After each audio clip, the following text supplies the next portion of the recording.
Hi viewers, আশা করি ভালো আছেন। তো ভিউয়ার্স, অনেকে আছেন যারা খুব ভালোভাবে পোস্ট করার পরও পোস্টগুলো গুগলে ইন্ডেক্স হচ্ছে না, ফলে গুগল থেকে ভিজিটর আসছে না, তাই অ্যাডসেন্সও অ্যাপ্রুভ হচ্ছে না। আপনার করা পোস্টগুলো যদি গুগলে ইন্ডেক্স না হয় তাহলে ভিডিওটি শেষ পর্যন্ত অবশ্যই দেখবেন। তো দেখুন, পোস্টগুলো গুগলে ইন্ডেক্স না হওয়ার অনেকগুলো কারণ রয়েছে। তার মধ্যে প্রধান কিছু কারণ হলো আপনার ব্লগার সেটিং। এই সেটিংগুলো যদি ঠিকঠাক না থাকে তাহলে আপনি যতই ভালো পোস্ট করেন না কেন গুগলে কোনোভাবেই ইন্ডেক্স হবে না, অথবা দেরিতে ইন্ডেক্স হবে। তাহলে চলুন দেখিয়ে দিই আপনার ব্লগারের সঠিক সেটিং। ব্লগারে আসার পর আপনি যদি সেটিংস অপশনে ক্লিক করেন তাহলে এখানে অসংখ্য অপশন কিন্তু পেয়ে যাবেন। এর প্রত্যেকটা গুরুত্বপূর্ণ, তার মধ্যে কিছু রয়েছে খুবই গুরুত্বপূর্ণ, যেগুলো যদি আপনি ঠিকঠাক মতো না করেন তাহলে আপনার পোস্টগুলো গুগলে ইন্ডেক্স সহ অ্যাডসেন্স অ্যাপ্রুভ বা অন্যান্য আরও অনেক ধরনের ঝামেলা হবে। তো আপনি যদি আগে থেকে আপনার ওয়েবসাইটের সেটিংগুলো করে রাখেন তাহলে অবশ্যই একবার মিলিয়ে দেখবেন সবকিছু ঠিকঠাক আছে কিনা। প্রথমে দেখতে পাচ্ছেন রয়েছে বেসিকের আন্ডারে টাইটেল। এই টাইটেল অপশনে ক্লিক করলে এখানে আপনি আপনার টাইটেলটা দেখতে পাবেন। আপনার ওয়েবসাইটের যে নাম রয়েছে সেই নাম অনুসারে এখানে টাইটেলটা রাখতে পারেন, অথবা আপনার যে ডোমেন রয়েছে সেই ডোমেনের নাম অনুসারে, অথবা আপনি যে কিওয়ার্ড নিয়ে বা যে টপিকের উপর আপনার ওয়েবসাইটটি তৈরি করেছেন এর যে কোনো একটা আপনি টাইটেল দিতে পারেন। এটা বাংলা অথবা ইংরেজি যে কোনো একটাতে দিলে হবে। তবে অবশ্যই খেয়াল করবেন আপনার ওয়েবসাইটের এই যে টাইটেলটা যেন একটা ব্র্যান্ড তৈরি করে, অর্থাৎ আপনার ওয়েবসাইটটা বড় করার একটা অপশন হলো আপনার ওয়েবসাইটের একটা ব্র্যান্ড। তাই এখানে একটা ব্র্যান্ড ভ্যালু তৈরি করার জন্য সুন্দর একটা টাইটেল আপনি ব্যবহার করবেন। তারপর রয়েছে ডেসক্রিপশন, অর্থাৎ আপনার এই যে ওয়েবসাইটের কি ডেসক্রিপশন হবে। আপনার ওয়েবসাইট রিলেটেড 500 লেটারের মধ্যে এখানে একটা ডেসক্রিপশন লিখবেন। এটা বাংলা অথবা ইংরেজি যে কোনো একটাতে দিতে পারেন। তবে চেষ্টা করবেন আপনার ওয়েবসাইটের যে মূল টপিক রয়েছে সেই টপিক এবং আপনার ওয়েবসাইটের ডোমেন মিক্সড করে এখানে একটা ডেসক্রিপশন লিখে দিবেন, জাস্ট 500 লেটারের মধ্যে। তারপর এখানে রয়েছে ব্লগার ল্যাঙ্গুয়েজ। এখানে ক্লিক করে অবশ্যই আপনি আপনার ব্লগারের ল্যাঙ্গুয়েজটা সিলেক্ট করে দিবেন। যদি আপনি সবগুলো বাংলাতে পোস্ট করে থাকেন তাহলে বাংলা সিলেক্ট করে দিবেন। যদি বাংলা ইংরেজি উভয় পোস্ট করে থাকেন তাহলে ইংরেজি রাখাটাই বেটার। আর আপনি যদি ইংরেজিতে পোস্ট করেন বা অন্য যে কোনো ল্যাঙ্গুয়েজে পোস্ট করলে সেটা এখান থেকে সিলেক্ট করে দিবেন। তারপর এখান থেকে রয়েছে দেখতে পাচ্ছেন প্রাইভেসি। এটা হচ্ছে ভিজিবল টু সার্চ ইঞ্জিন। এটা যদি অফ থাকে তাহলে আপনার এই ওয়েবসাইট কখনোই গুগলে ইন্ডেক্স হবে না। তাই দেখে নেবেন এটা অফ আছে কিনা। যদি অফ থাকে তাহলে জাস্ট এখানে ক্লিক করে এটাকে অন করে দিবেন। এরপর দেখে নেবেন আপনার ওয়েবসাইটের HTTPS এটা অন আছে কিনা। যদি অন না থাকে তাহলে এখানে ক্লিক করে অবশ্যই আপনি এটাকে অন করে নেবেন। তারপর রয়েছে দেখেন ফরম্যাটিং এর আন্ডারে টাইম জোন। এখানে অবশ্যই আপনি আপনার টাইম জোনটা সিলেক্ট করে দিবেন। আপনি যদি বাংলাদেশ থেকে হন তাহলে এখান থেকে একটু নিচে আসার পরে এখানে দেখতে পাচ্ছেন GMT+06 রয়েছে বাংলাদেশ স্ট্যান্ডার্ড টাইম ঢাকা, এটা সিলেক্ট করে দিবেন। অথবা আপনি যে কান্ট্রির হয়ে থাকেন না কেন সেই কান্ট্রির টাইম জোনটা এখান থেকে অবশ্যই সিলেক্ট করে দিবেন। তারপর রয়েছে মেটা ট্যাগ। এটা খুবই ইম্পর্টেন্ট। এটা যদি আপনার অফ থাকে তাহলে কিন্তু আপনার এই সাইটটা র্যাঙ্ক করা বা অন্যান্য ক্ষেত্রেও অনেক সমস্যা হবে। প্রথমে এটাকে অন করে নেবেন, জাস্ট এটাতে ক্লিক করলেই এটা অন হয়ে যাবে। এবার এখান থেকে সার্চ ডেসক্রিপশন। প্রথমে যে ডেসক্রিপশনটা দেখিয়েছিলাম ওটা হচ্ছে আপনার সাইটের ডেসক্রিপশন, আর এটা হচ্ছে আপনার মেটা ডেসক্রিপশন। এই মেটা ডেসক্রিপশন খুবই গুরুত্বপূর্ণ একটা ওয়েবসাইট র্যাঙ্কের ক্ষেত্রে, ইন্ডেক্স বা অন্যান্য ক্ষেত্রে। তো এখান থেকে সার্চ ডেসক্রিপশন অপশনে ক্লিক করে দিবেন। ক্লিক করার পর আপনার পোস্টগুলো যদি বাংলাতে হয়ে থাকে তাহলে এখানে আপনি বাংলাতে একটা ডেসক্রিপশন দিবেন।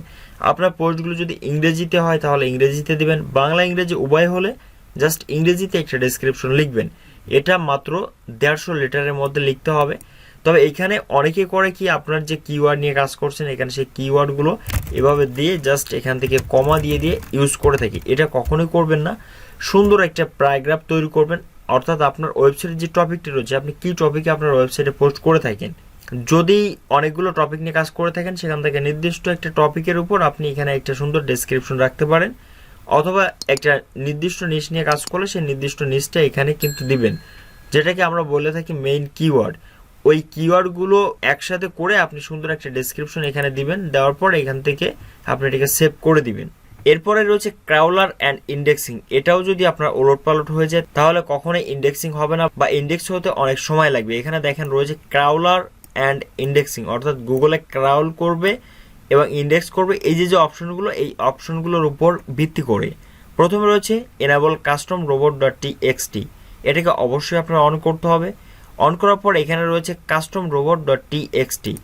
এখানে একটা লেখা রয়েছে, এখানে দেখতে পাচ্ছেন এই যে লেখাটা রয়েছে user agent is to media partner Google.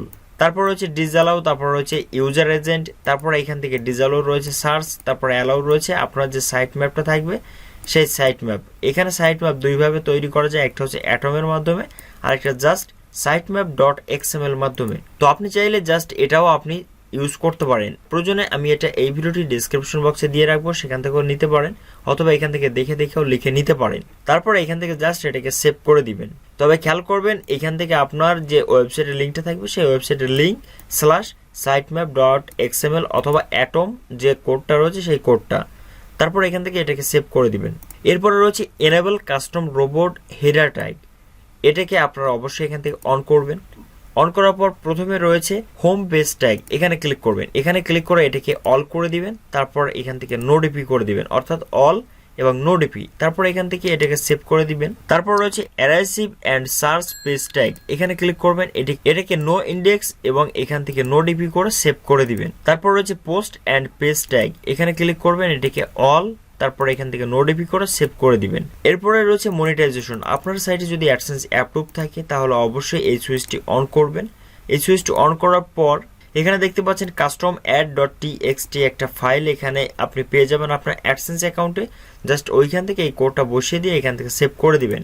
আর যাদের অ্যাডসেন্স অ্যাপ্রুভ এখন হয়নি তারা কিন্তু এটাকে অফ করে রাখবেন। আর আপনি যদি নতুন অ্যাডসেন্সে অ্যাপ্লাই করে থাকেন এখনও অ্যাপ্রুভ হয়নি, তারপরেও কিন্তু এটাকে অন করে এই add.txt ফাইলটি এখানে দিতে হবে।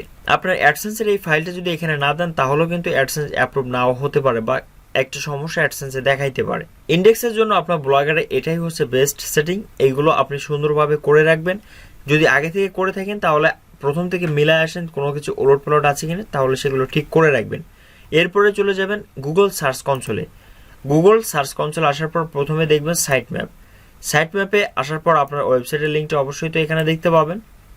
তারপর এখান থেকে ইন্টার এখানে দিবেন sitemap dot XML. sitemap dot XML লিখে এখান থেকে সাবমিট করে দিবেন। সাবমিট করলে এটা কিন্তু অটোমেটিক্যালি সাকসেসফুল হয়ে যাবে যদি আপনার এই সাইটে একটা পোস্টও থাকে। দেখেন এখানে সাকসেস চলে আসছে। আপনার সাইটে যদি কোনো পোস্ট না থাকে তাহলে কিন্তু এটা এখানে সাকসেস হবে না। যখন আপনি দুটো একটা পোস্ট করবেন তখন আবারও এখানে sitemap ডট এক্সএমএল দিয়ে সাবমিট দিলে এটা সাকসেস হয়ে যাবে। জাস্ট এই সেটিংগুলো যদি ঠিকঠাক থাকে তাহলে আশা করি আপনার ওয়েবসাইটের ইন্ডেক্সের যে সমস্যাটা সমাধান হয়ে যাবে। যদি এই সকল সেটিং ঠিক থাকার পরেও আপনার ওয়েবসাইটে পোস্টগুলো ইন্ডেক্সে সমস্যা করে তাহলে অবশ্যই কমেন্ট করে জানাবেন। তো আশা করি ভিডিওটি বুঝতে পেরেছেন। বুঝতে যদি কোনো রকম সমস্যা হয় তাহলে অবশ্যই কমেন্টে জানাবেন। ভিডিওটি ভালো লেগে থাকলে একটা লাইক করবেন। আর এমনই blogging tips and trick, online income, SEO related video পেতে অবশ্যই এই যে Sport0 চ্যানেলটি সাবস্ক্রাইব করে পাশে বেল আইকনে ক্লিক করে অল সিলেক্ট করে রাখবেন। এতক্ষণ সাথে থাকার জন্য অনেক অনেক ধন্যবাদ।